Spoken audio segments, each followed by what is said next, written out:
because of what my dad made me do. That night, after she bit her lips raw and cried every tear she had, she saw everything clearly.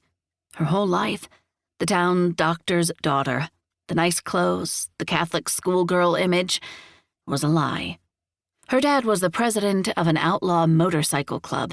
He'd been trafficking prescription drugs, and he got Travis's brother killed by letting him join the gang. Who didn't make you feel welcome? Ginger and her merry band of tanorexic skanks. Want me to go yell at her? Travis always protected Skylar, and somehow, he wasn't mad at her. He didn't blame her for the fact that they were there alone. Before, Isaac would have been there with them, drinking twice as much beer as Travis, laughing. They probably would work on one of their bikes, making it run well and look perfect. Isaac's presence had always buffered the ache that consumed her around Travis. Isaac had acted like a big brother, much more so than Travis ever had. But now that they were here alone, her need for Travis to touch her only intensified. The thought of him going to Ginger's house, talking to her, made her want to slap the snot out of the other girl. Not worth it. She's such an airhead, she'd think you were flirting. He laughed, and heat bloomed in her cheeks. Why did he have to be so beautiful? Tall and rangy, with chin-length blonde hair tucked behind his ears. His lips were almost too full for a guy. She wanted to feel them against her face, all over her, really.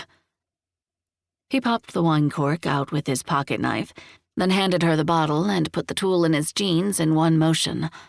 Everything he did looked so effing cool. Be careful not to get any on that pretty white dress.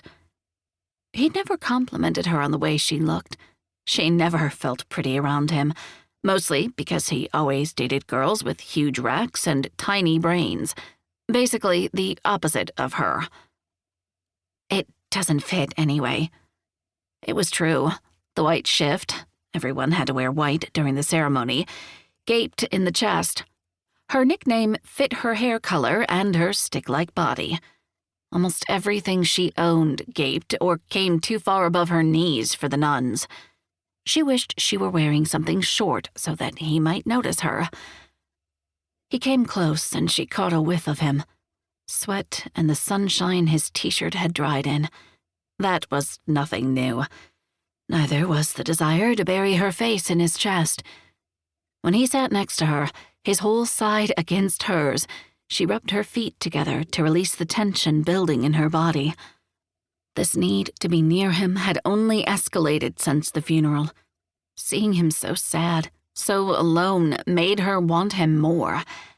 It was sick, but true. She wanted to give him something, some comfort, happiness, but he didn't want that from her. Everywhere they were connected, her skin was too hot, clammy. The room closed up and her throat dried out. She took a long pull of the wine. Pinot, her favorite. The Travis family vineyard and winery made some of the best in Sonoma. Slow down, Carrots. My mom would have my ass if I got you drunk. They both knew Debbie was too sick with grief to care, but she would have before. Skylar missed before. They could pretend for tonight. Travis opened a can of beer and drank deeply. His rough, calloused fingers made dents in the aluminum, and his knuckles were white. He looked at her out of the side of his eye. She was pretty sure he wanted to get rid of her. Why did he come out here, knowing he'd probably find her anyway? They shouldn't be together. He was the town's golden son.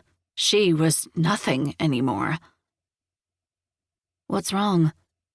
She had to know, but her stomach clenched when she heard the aluminum pop from his fingers tightening. With his other hand, he pulled a joint out of his pocket.